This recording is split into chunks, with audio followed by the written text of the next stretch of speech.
Radio Rahim with Kenny Porter. You're a father first. Yeah. I've seen that. Everybody knows that. How difficult was it to stop this fight knowing that your son was still conscious and maybe could continue, and knowing that that would maybe end the dream he had? It was easy. It was easy. Like I said, do you have children?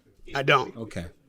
Well, if you have children, you watch how they walk. You watch them when they learn to walk. You watch their mannerisms. You figure out things that make them happy. You figure out things that make them sad.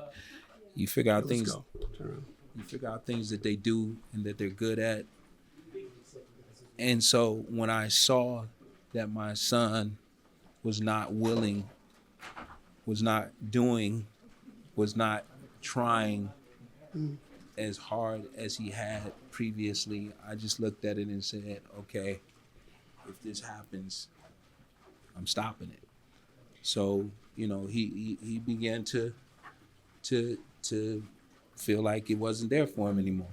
You said you knew this was going to be the outcome, even in training, that you came in tonight prepared to stop it. Because, as he said, he knew back when he fought Errol Spence. So I saw those things as well, and he got up for the Errol Spence fight. He got up for it. And didn't go his way, but, he got up and he did all the things he needed to do. And then as we moved on, that feeling that maybe he had that he didn't want to do this anymore was beginning to slow him down. Speed was still there. Was still there. Conditioning was still there. But like he said, he decided that he was going to save it just for the fight. You can't. You got to prepare the same way you did when you got here. The same way you got here. Whatever brought you here is what you're going to have to do to stay here. So I'm proud of him. I'm proud of him standing up and saying what he said tonight, that is over. I'm proud that he made that decision on his own. Lastly, on this subject, what do you think brought that complacency about? I'm not saying it was complacency. What I'm saying is that he was losing that desire to work that way, maybe, and he knew it. And when he got a big fight like the Errol Spence, he was able to get himself up for it and go for it, and then he got another fight, and then he won, and then he got this fight, and he just wasn't doing those things that I've seen him do to prepare. Yeah, he was still working really hard, but there was something missing there. There was a spark or a flame that was missing there, and he knew he didn't want to do this anymore. But here we are, and he's made that decision. And lastly, Kenny, we've seen a lot of fighters retire, especially on the night of a big loss. It's emotional. They feel like, well, I can't do any better than this. If the day comes when Shawn gets that fire in his belly again, decides that maybe he wants to have another go at it, do you feel like tonight that that's something you would engage him in, or would you talk him out of it? No, I never wanted Shawn to become a professional boxer. I wanted Shawn to go to college and play football. He talked me into doing this.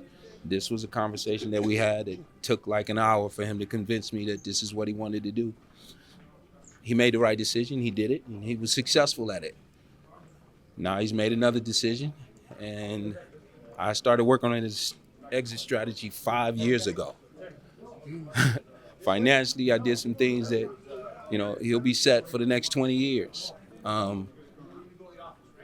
Career-wise, I started setting him up to do other things outside of boxing in the ring, and it's worked out really well for him with different networks that he's signed with and analyzing fights and things like that. So he's got enough things going on between being married, having children, and, analyzing that he'll be fine.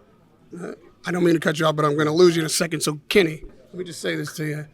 There are very few father-son combos that last for the entire career and remain close after that final fight. No lawsuits, no going back and forth and firing each other. You guys are an example of what a father-son team can do and what a relationship of love and respect and perseverance can create. So watching you guys work over these many years and working with you as a media I gotta tell you, it's been a great pleasure and an honor. I Pleasure's appreciate been all the mine. time. You're one of the best, no doubt about that. And I love the blue suits, my favorite color. Thank you. Thank you. Good luck to you and your son. Whatever happens next, I'm sure I'll be right there to report on it. Thank you. Radio Rahim with Kenny Porter. Ask me